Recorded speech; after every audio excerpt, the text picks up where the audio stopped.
tip ni siya unsaon pag calibrate or reset sa inyong power window sa Ford Ranger. Parehaning kaning Ford Ranger kay dili na siya mo auto up ang iyang window. Di na siya mo auto up.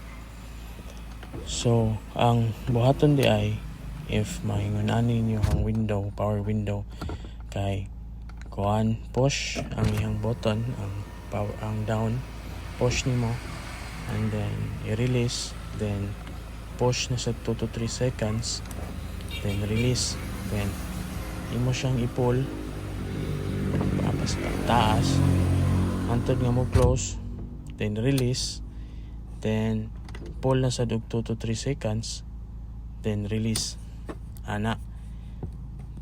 Mo balik na siya sa iyang mo function, nagbalik iyang auto up or auto down para yun radi ay kaya sa kanang Ranger ni kalitsag malfunction, nawala dili na mo function.